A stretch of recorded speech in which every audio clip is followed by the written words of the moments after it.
tayo magpapatuloy na sa kwento. Unang-una pa lang ay makikita nga natin ang napakalakas at negatibong aura na yan. Makikita nga rin natin si Zeno, nagulat nga ito sa nakikita niyang aura. Nagugulat na lang talaga sila sa tuwing nagpapalabas ng aura itong si Don Trix. Dahil nga sa nabibigla pa rin sila sa taglay nitong lakas. Nakikita din natin dito si Isoban na imbis matuwa ay nagugulat na ito. Mismong si Sig Soldic na napakalakas din ay talagang namamangha, nagugulat sa kakayahan ni Don Trix. Iniisip niya na hindi talagang masukat ang kakayahan nito. Si Silva naman ay napanganga na lang at sinasabi sa sarili na nakakatakot nga ang aura na ito. Si Jing naman ay makikita natin na nakapikit at dinadama ang aura na lumalabas mula kay Don Trix. Hindi nga malaman kung bakit ginagawa ito ni Jing. Balik nga tayo kay Don Trix ay tinigil nga nito ang pagpapakawala ng aura. Budget na siguro ito na seryoso na siya sa pakikipaglaban.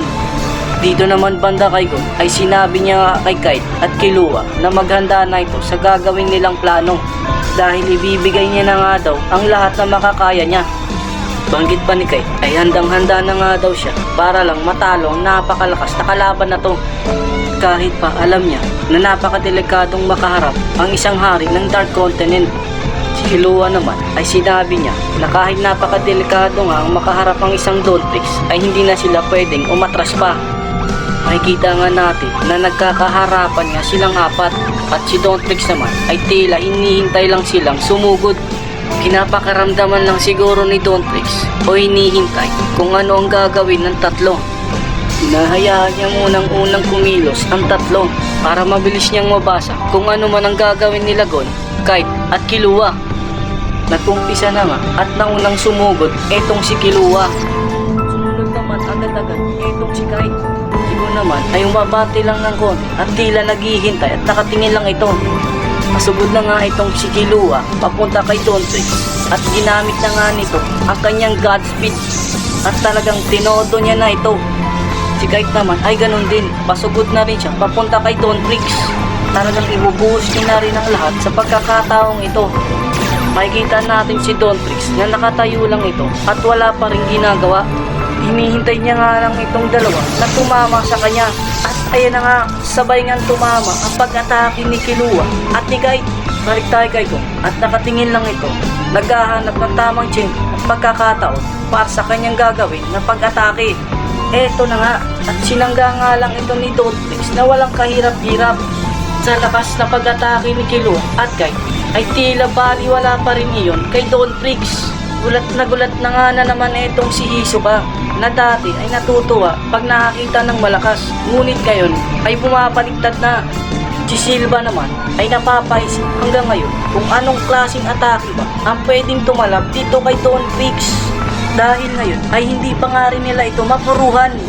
Ibang klase talaga at ibang level ang kakayahan ng isang hari ng Dark Continent kung ikukumpara sa malalakas na Nenyuser sa mundo kung saan naninirahan ng mga tao. Sabi nga ni Killua kay Don Trix ay hindi pa nga ito tapos at may sorpresa pa sila para sa kanya. Makikita nga natin dito si Gon na naglalakad papunta kay Don Trix. Wala nang ibang iniisip dito si Gon kundi ang tapusin ang laban na ito. Banda naman dito kay Sig Soldic ay makikita natin nag-iisip ito na kung ano na ang susunod na plan at kung ano ang gagawin ni Gon. Si Kite naman ay sabay sabi nito kay Killua na gawin na nga nila ang lahat ng makakaya nila at sabay labas ng aura. Balik nga tayo dito kay Killua na may sinasabi kay Don Trix na wag nga ito silang mamaliitin dahil malayo na nga rin daw ang narating nila sa pagpapalakas at sa paggamit ng Nen. At sabay puwersa nga nilang itong tinutulak etong si Don Trix dahil para ang atensyon nito ay nasa kanilang dalawa lang. At sa wakas, kahit papano ay naitutulak nila paunti-unti itong si Don Trix. Sa isip ni Don Trix ay napapahanga nga siya sa mga batang ito. Makikita naman natin sa mukha ni Don Trix na parang baliwala pa rin ang ginagawa ni Kite at Killua. Ngunit ano nga ba talaga ang pinaplano nilang tatlo? Si Zeno naman ay nakatingin at napapahang dahil sa ginagawa nila Killua. Sabay suporta pa nga ito na kayang-kaya nga daw ito nila Killua. Balik nga tayo dito kay Gon na makikita natin na naghahanda nga ito at nag-iipon ng matinding araw para sa kanyang pag-atake. Ito na siguro ang hinihintay nilang pagkakataon para sa pag-atake ni Gon. At sabi pa nga dito ni Gon ay maghanda nga itong si Don Trix dahil ibubuhos siya na dito sa atake niyang ito ang lahat ng makakaya niya para matapos na at matalo etong si Don Trix. Talagang matindi ang nilaan na aura ni Gon para lamang sa pag-ataking ito. Pinipilit pa rin nila Killua na itulak si Don Trix para ang pinagplanuhan nila ay hindi masayang. Dagdag pa nito ay nakikita niya na parang hindi man lang ito nahihirapan. Ganun nga din ang nakikita ni Kite. Niwala man lang daw baka sa itsura nito na nahihirapan siya at walang pag-alinlangan kung ano ba talaga ang gagawin nilang tatlo. At nagsimula na nga rin kumilos itong si Don Trix para pigilan ang pag-atake ni Killua at Kite. Balik naman tayo kay Gon na makikita natin na talagang matindi na ang aura na pinapakawalan nito. Mapapansin natin na handang-handa na nga itong ibigay kay Don Trix. At hindi pa rin talaga alam kung ano ba talaga ang iniisip ni Don Trix. Nakahanda kaya siya sa gagawing pag-atake ni Gon. Balik nga tayo ulit dito kay Gon na tila makikita natin na tuloy pa rin ang paglabas ng aura. At bigla na nga lang itong nawala. Sa hindi inaasahan ay bigla nga itong napunta sa likuran ni Don Trix. Gulat na gulat at napansin kaagad dito ni Don Trix na nasa likuran niya na nga agad etong si Gon. Sabay sabi nga ni Killua dito kay Kite na umalis na nga daw sila dito sa harapan ni Don Trix.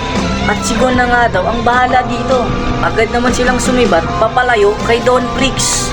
Baka sa mukha ni Gon ang seryoso at walang pag-alinlangan ang gagawin niyang pag-ataking ito. Mapapansin natin ang arang dilaw ni Gon ay may halo na itong negatibong ara na kulay itim. Wala na nagawa dito si Don Trix kundi ang tumitig na lang dahil namangha nga siya dito kay Gon dahil sa pinapakitang lakas nito. At talagang eto na nga ang pinakahihintay na pag-atake ni Gon. Sabay, binigay niya nga kay Don Trix ang pinakamalakas na suntok. Sa likuran ni Don Trix niya nga ito isinuntok para nga hindi na ito makailag pa. Makikita nga natin ang lakas ng impact at aura na umaabot sa labas ng kabuntukan kung saan sila naglalaban. Talagang napakalayo ng aura na inabot na pinakawalan ni Gon. Napatanong nga itong si Siksol kung ano na ba ang nangyayari at kung nagawa ba talaga ni Gon. Hindi siya makapaniwala na ganun pala kalakas ang suntok na yon. At etong si Hisoka ay talagang namanghari sa ginawa ni Gon. Hindi niya akalain na ganun katindi ang suntok na yun na pinakawalan at ibinigay niya kay Don Trix. Mapapansin natin dito si Jing na parang walang reaksyon sa nangyayari. Nakapagtataka lang dahil wala man lang siyang reaksyon sa ginawa ni Gon. Napuno nga ng usok at abo ang paligid ng pinaglalabanan nila. Tanda lang ito na hindi basta-basta ang atake ni Gon na ibinigay niya. Seryoso namang nakatingin si Zeno at nakikiramdam kung talagang nagawa ba talaga ni Gon tapusin ang laban na iyon. May pag-aalinlangan nga ang kanilang reaksyon dahil nga alam nila na matindi nga itong kalaban si Don Trix. Si Silva naman ay pinagmamasdan ang bawat paligid kung ano na ba talaga ang nangyayari. Makikita naman natin dito si Gon na talagang napagod siya ng gusto dahil sa tindi ng araw na kanyang ginamit. Talagang sobrang pagod ang kanyang naramdaman. Ngunit eto nga si Don Trix na parang wala man lang nangyari. Sa kabila ng ibinigay na napakalakas na atake ni Gon ay tila parang wala lang kay Don Trix. At talagang laking gulat dito ni Killua. Napatanong tuloy siya na kung anong klaseng nilalang ba talaga itong nasa harapan nila na si Don Trix na hari ng Dark Continent. Si Kite naman ay tila napadilat na lang dito sa gulat na parang wala nga lang nangyari kay Don Trix. At punta naman tayo dito sa ibang bahagi ng lugar ng Dark Continent. Makikita nga natin ang maliit na bahagi ng lugar na ito. Ngunit ano nga ba ang nangyayari sa ibang bahagi ng Dark Continent? Ano naman kaya ang makikita natin dito? Papansin natin na napakalayo pa nito sa kinaroroonan kung saan naglalaban sila Gon, Jing, Don Trix at ang iba pa. Nakikita nga natin na may 4 na nilalang dito. At sino nga na naman ba ito sila? Ano naman kaya ang balak nila dito sa Dark Continent? At mapapansin natin na hindi nga rin sila basta-basta mga nilalang. Dahil nga nakapasok din sila dito sa loob ng Dark Continent kung saan may malalakas din na halimaw. Ngunit ang pinag-uusapan nila ay tungkol ito sa masamang balak na magiging resulta sa hindi magandang pangyayari. Sa ngayon ay yun lamang mga boss. Salamat sa panonood at sana ay mahintay nyo pa ang susunod.